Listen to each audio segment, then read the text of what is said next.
Hello and welcome to my city, Thessaloniki, in northern Greece. My name is Kalampoukidou and I'm a certified tourist guide for Greece. I was trained and qualified by the Greek Ministry of Tourism. I'll show you my beautiful city, which is the second biggest of Greece. I'll take you on a guided tour in one of the most popular places, which is the seafront. You can look around me. This is a spot where many students and young people come and spend their free time. They meet their friends, they watch the sun go down later in the evenings. And as Thessaloniki is the biggest university city of Greece, with a total of 120,000 students, it's a very lively and vibrant place to live and to visit. Follow me.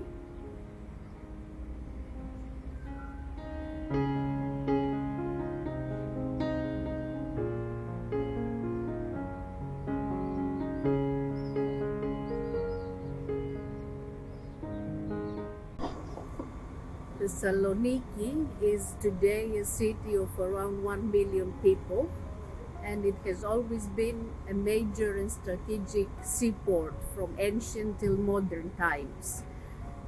This is the gate of the port where there are many old but renovated warehouses, and we find different venues like the photography and film museum, a cafe and a restaurant, painting galleries. They're housing concerts and all kinds of cultural events organized by the city or the port authorities.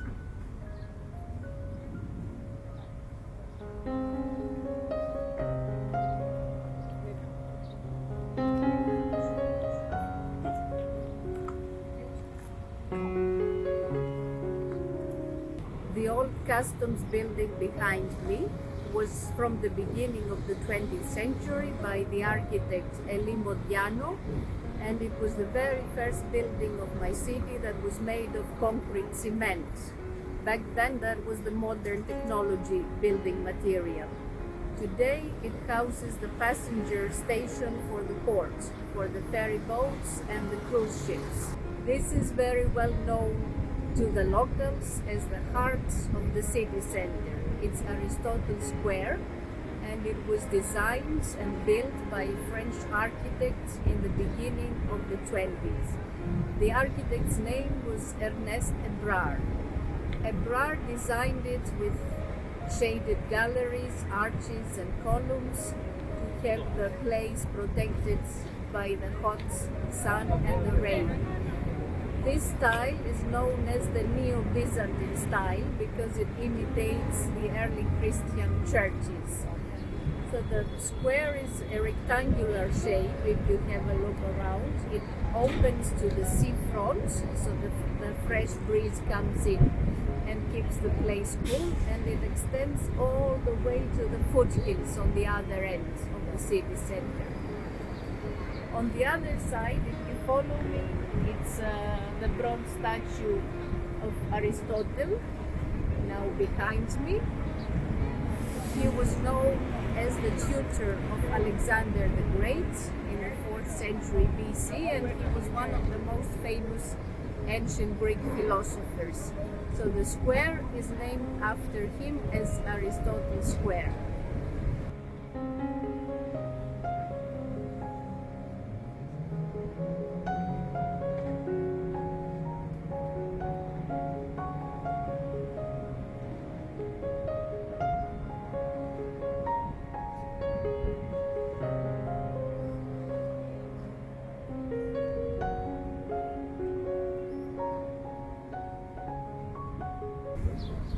Leaving Aristotle Square behind me, to the other end of the city center in front of me is the popular Sea Promenade. This is where numerous cafes and restaurants with sea view are to be found, and a place where lots of people come strolling, cycling or jogging, especially in the evenings and on the weekends. So this is one of the crowdiest places later on. Now it's still quiet, and after the White Tower we're going to see in a while, this is the new extension of the city, the so-called New Promenade. On the other end of the city center, on the Sea Promenade, stands the White Tower, the famous landmark of my city. Although it's not white anymore, it was originally built 400 years ago to be a sea watchtower, and it was part of the strong city walls fortification of Thessaloniki.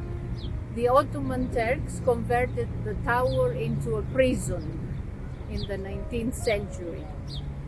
The locals used to call it the Tower of Blood for about 100 years long, since it was a prison. In the 19th century, the Ottoman Turks decided to stop using it as a prison, and they whitewashed it, so people start calling it the White Tower after that. We call it the White Tower today, and it houses in modern times the History Museum of Thessaloniki. Inside the tower there is an exhibition about the important historical events of the city from the antiquity until the early 20th century. And on the terrace on top of the tower there are great views of the city, the mountains and the seaside, which is all around the tower.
So here we are at the top terrace of the White Tower with amazing views all around.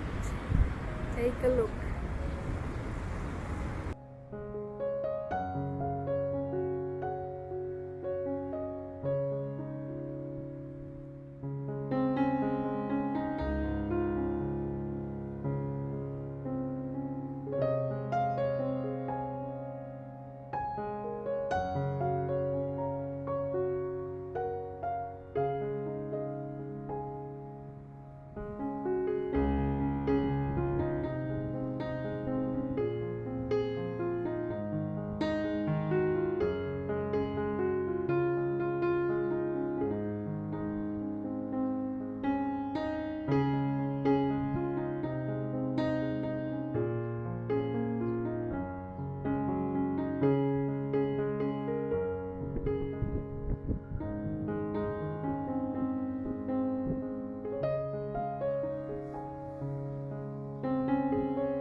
Another one of the famous landmarks of the seafront in Thessaloniki is the bronze statue standing behind me with Alexander the Great on his horse. Alexander is probably the most famous of all the ancient Greek kings, and he ruled and lived here in the ancient kingdom of Macedonia in the 4th century BC, so that is 2,300 years ago. He's riding on his favorite horse called Bucephalus, who was one of his best friends. He created a vast empire, including a big part of the Balkans, to the Black Sea, to the Caspian Sea, and all the way to India. No wonder why today we see him as one of the greatest personalities of the Greek antiquity and the region of northern Greece called Macedonia.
Here we are in another landmark of modern art by the seafront, the so-called umbrellas behind me.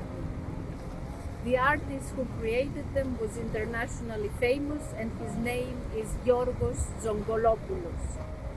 Zongolopoulos made the umbrellas out of steel, and its idea of the element protecting people from the weather conditions over the centuries. They're made out of steel, and people can move inside, they can touch them, they can take pictures, and especially popular place for the sunset time of Thessaloniki, when many people gather around here to watch the sunset view. The umbrellas were first exhibited in 1995 in the Biennale art exhibition in Venice, Italy. And then 2 years later, they were moved to Thessaloniki in 1997, when my city was nominated as the European Cultural Capital. So they stay here ever since 1997, and we're lucky to have them.